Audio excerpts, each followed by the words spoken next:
Bonjour à tous et bienvenue dans les royaumes de Kea. J'ai eu le plaisir d'être invité pour faire partie des deux séries de parties qui vont avoir lieu, donc la demi-finale et la finale entre nos quatre armées. Donc moi c'est Jérémy et je joue Slave of Darkness pour ce petit tournoi ici, ce petit tournoi amical. Alors j'avais longtemps hésité avant de voir quelle armée jouer. Et je dois avouer qu'il y a une partie qui a vraiment joué très fort pour moi, c'est qu'est-ce que j'avais déjà peint. Et c'était toute une partie des anciens cavaliers du chaos. On peut voir que j'ai différentes années de figurines ici mélangées, les derniers et les nouveaux. Et puis je me suis rendu compte en farfouillant un petit peu que c'était hyper varié en fait. C'était vraiment, on pouvait faire plein d'armées basées sur des démons, on pouvait faire ça basé plutôt sur des mortels, un mélange des deux, de la magie, du corps à corps. Bon, pas de tir, hein, faut pas, c'est le chaos, il faut quand même pas, faut pas déconner. Et donc au fur et à mesure, je me suis dit, tiens, qu'est-ce qui pourrait être sympathique? Bah, j'avais regardé un petit peu qu'est-ce qui était fort joué, qu'est-ce qui était moins joué. Et au final, bah, les Varangars avaient l'air d'être une valeur assez sûre. Et je suis parti alors sur deux unités là-dedans. Bah, comme je disais, j'avais déjà pas mal de chevaliers du chaos, donc je me suis dit, bah, une armée de cavalerie, ça peut être sympathique. Et après ça, le reste a été rajouté en me disant, tiens, qu'est-ce qui pourrait être amusant à peindre, amusant à jouer. Et en explorant la gamme, je me suis rendu compte que c'était un très chouette début d'armée, parce qu'on peut rajouter énormément de choses. On peut rajouter du monstre, on peut rajouter de la cavalerie, on peut rajouter plein d'infanterie, on peut rajouter des barbares avec tous les ravageurs, ce genre de choses. Et au final, c'était très très sympa. Et ça, c'est sans compter l'allégeance des dieux, le fait que chaque dieu peut modifier entièrement l'armée. Ici, je vais expliquer après, mais on a un prince démon de corne, qui a une capacité de commandement très sympathique.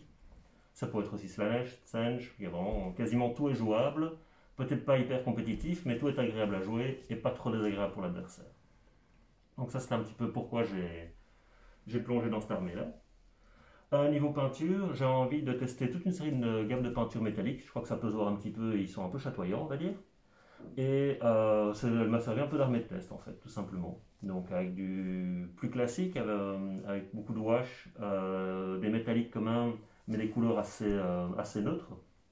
On a des couleurs assez mates. Et alors les packs de guerriers et de chevaliers du chaos, qui eux sont vraiment très brillants, on va dire. Donc c'est vraiment des couleurs qui changent suivant comment la lumière se déplace.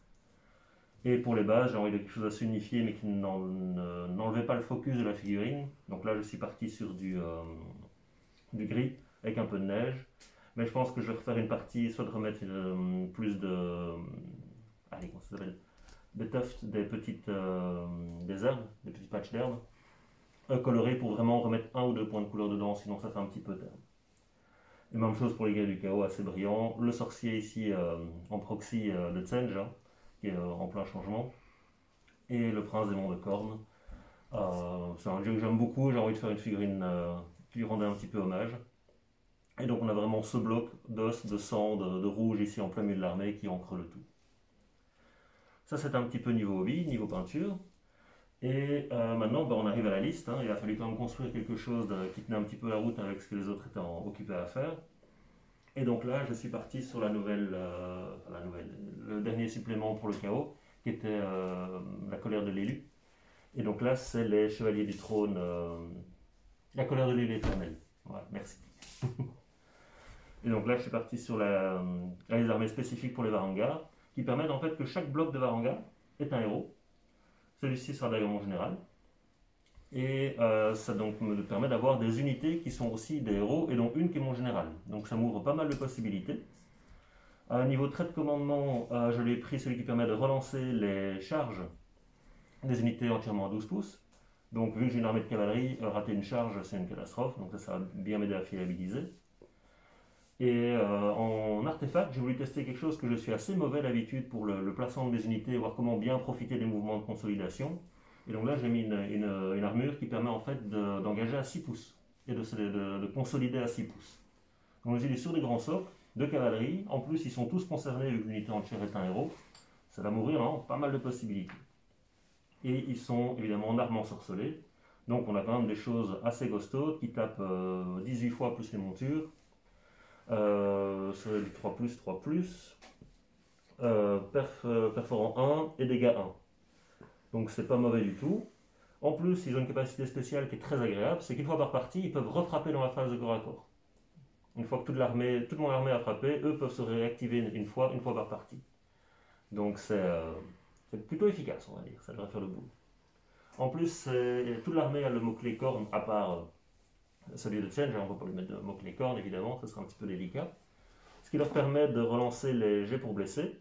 Et si c'est le général qui est à 12 pouces aussi, il permet de relancer les jets pour blesser, ça c'est quand le général est là, et relancer les 1 pour toucher. Donc ça va quand même bien fiabiliser. La 3/4 de mon armée est en 4+, ou en 3+. Relancer les 1, relancer les blessures, ça devrait plutôt bien se passer normalement. Donc ça c'est pour vraiment mes 2 blocs de Varangar, qui sont mes héros et donc mon général ici. On a toujours en héros, on a le prince des monts de corne, hein, avec ses haches, qui lui va être très simple, hein, ça va être un bon bloc pour entrer une partie ou pour provoquer une menace, il est quand même pas trop mauvais au corps à corps, mais surtout il a une habitude de commandement qui est très très forte, qui permet en fait de diviser le jet de course et de charge pour les unités ennemies à 18 pouces de moitié. Et c'est de là où lui se trouve. Donc je peux vraiment aller freiner un flanc adverse, quitte à perdre la figurine, hein, mais au moins je vais me gagner au moins un tour sans aucun problème. Il vole, il se débrouille bien au corps à corps. Voilà, ici il a XH des maniaques, il a une portée d'1 pouce, 3 attaques, 3+, moins 2, dégâts 2. Ça devrait bien le faire. De nouveau, c'est un prince de corne, donc il relance les 1, il relance pour blesser. Il devrait faire le boulot. Ensuite, on a 3 packs de cavalerie qui vont vraiment me servir aller un petit peu partout sur la table, menacer, prendre les objets, essayer de choper les sorciers autres qui m'ennuient. Ça, c'est le plan. Et là, ils sont tous avec des lances. Je voulais quelque chose qui ait de l'impact, parce que j'avais trouvé que quand ils étaient engagés au corps à corps, ils n'étaient pas terribles. J'ai envie qu'ils fassent le plus d'impact possible et après ça, qu'ils tiennent le plus longtemps possible. Avec évidemment le Varangar, les princes démons qui vont faire le gros du boulot. On va sans doute avoir les héros inconnus du match, hein, les 5 guerriers du chaos. Il me restait quelques points, donc je me suis dit, bon allez, on va prendre un point d'infanterie. Et je sens bien qu'ils vont aller se retrancher soit autour du sorcier, soit sur un point de contrôle, et me rapporter des points de victoire allègrement. C'est 10 PV, c'est une 5+ contre DBM, c'est une sauvegarde d'armure correcte, il y a une bonne chance qu'il tienne quelques tours. Pour le sorcier, c'est ce que je vais te dire, il a son sort évidemment Masque des Ténèbres, qui me permet de téléporter une unité n'importe où sur la table. Difficulté 7, donc c'est un peu un pari, mais je peux facilement aller mettre une unité de cavalier derrière la ligne ennemie et être capable de menacer ses supports ou simplement perturber ses plans ou une ligne de charge. Il doit vraiment essayer d'esquiver quelque chose. C'est un pari, je ne suis pas sûr que c'était le meilleur choix, mais on va essayer. Je pense que ça peut faire des choses intéressantes. Une des choses qui est importante aussi avec mon armée, c'est que j'ai 2 aptitudes de commandement qui sont assez rarement vues.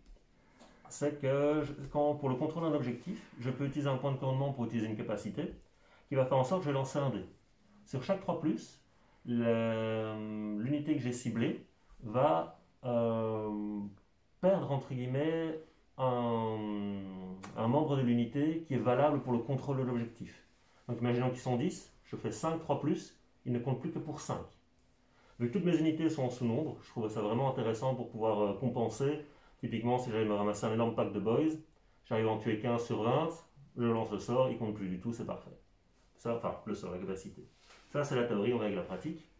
Et surtout, cette armée est basée aussi autour d'un pari, parce que les Varangar coûtent très cher malgré... Bon, ils les valent, ils ont un impact terrible, mais ils ne sont pas résistants aux blessures mortelles, par exemple. Donc ça, c'est vraiment un bon moyen de s'en débarrasser très très vite. Mais cette armée me permet, pour un point de commandement, si je perds une unité de Varangar, sur un 5+, elle revient. Donc ça, c'est très très fort, mais bon, 5+, il y a une bonne chance que ça ne passe pas.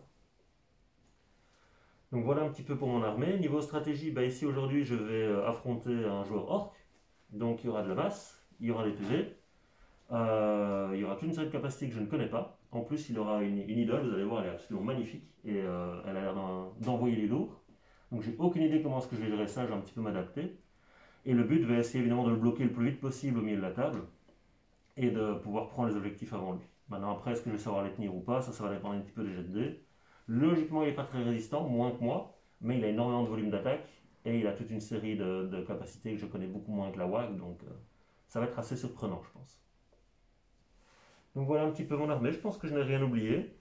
Bon, elle est peut-être un peu brillante, un petit peu shiny, mais en tout cas, moi j'aime bien.